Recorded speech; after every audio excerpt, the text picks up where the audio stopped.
ಪರಿಸ್ಥಿತಿ ಹಲಿಬರ. ಈಗಂತೂ ವರ್ಷಕ್ಕೆ 10-11 ಮಂದಿ ಸಾಯ್ತಾ ಇದ್ದಾರೆ. ಇನ್ನು ಮುಂದಿನ ದಿನದಲ್ಲಿ ಯಾರಿಗೂ ಗೊತ್ತು. ಒಟ್ಟಿನಲ್ಲಿ ಏನೂ ಇಲ್ಲ. ಇದರ ಬದಲಾಗಿ ಸರ್ಕಾರ ಆದಷ್ಟು ಜಾಗೃತಿ ವಹಿಸಿ ಈ ಪ್ರೈವೇಟ್ ಬಸ್ಗಳನ್ನ ಜೊತೆಗೆ ನಮ್ಮ ಸರ್ಕಾರಿ ಬಸ್ಗಳ ಬಗ್ಗೆನೂ ಸಹಿತ ಕಾಳಜಿ ವಹಿಸ್ಕೊಂಡು ಆಕ್ಸಿಡೆಂಟ್ ಆಗದಂಗೆ ತಡೆಯೋ ಪ್ರಯತ್ನ ಮಾಡಿದರೆ ಅನೇಕ ಜೀವ ಉಳಿಬೋದು. ಯಾಕಂದರೆ 5 ವರ್ಷದೊಳಗೆ 55,000ಕ್ಕೂ ಮೇಲ್ಪಟ್ಟ ಜನ ಮೇಲೆ ಹೋಗಿದ್ದಾರೆ ಜೀವಂತ.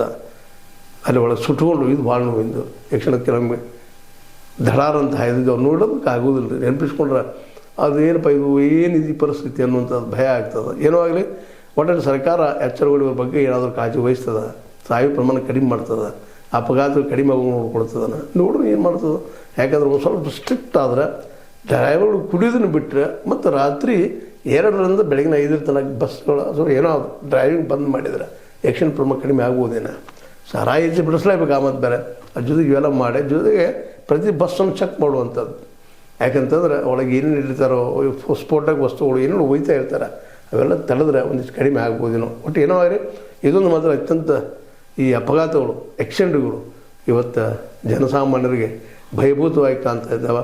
ರಾತ್ರಿ ಪ್ರವಾಸ ಹೋಗಬಾರ್ದು ಅನ್ನೋಂಥ ಭಯವನ್ನು ಪ್ರತಿಯೊಬ್ಬ ಪ್ರಯಾಣಿಕರಿಗೆ ಈ ಘಟನೆಗಳು ಮೂಡಿಸ್ತಾ ಇದ್ದಾವೆ ಅಂತ ಹೇಳ್ತಾ, ಇದು ನೋವಿನ ಘಟನೆ. ಇದ್ರ ಬಗ್ಗೆ ನಾನು ಏನು ಹೇಳಿ, ಇದು ಲೈಕ ಡಿಸ್ಲೈಕ ಪ್ರಶ್ನೆ ಇಲ್ಲ. ಇದು ನಿಲ್ಲಬೇಕಷ್ಟೆ. ನಿಂತರೆ ಜನ ಉಳಿತಾರೆ. ಜನ ಉಳಿದ್ರೆ ಎಲ್ಲ ಬೆಳವಣಿಗೆ ಆಗ್ತದೆ ಅಂತ ಹೇಳ್ತಾ, ಇದು ನಿಮ್ಗೆ ಹೇಳೋದೇನಿಲ್ಲ. ಸಂಸ್ಕಾರವಾಗಿ ಆಗ್ತಾ ಸತ್ಯಗಳು ನೋಡುತ್ತಾ ಕೇಳುತ್ತಾ ಒಂದು ಸಂಸ್ಥೆಯನ್ನು ಉಳಿಸ್ಕೊಂಡು ಹೋಗ್ರಿ ಅಂತ ಹೇಳ್ತಾ, H60 ನ್ಯೂಸ್ ಅರ್ಥಾತ್ ಹೆಚ್ಚು ತರ ಸತ್ಯದ ಕೈಗಳಲ್ಲಿ ವಂದನೆಗಳು.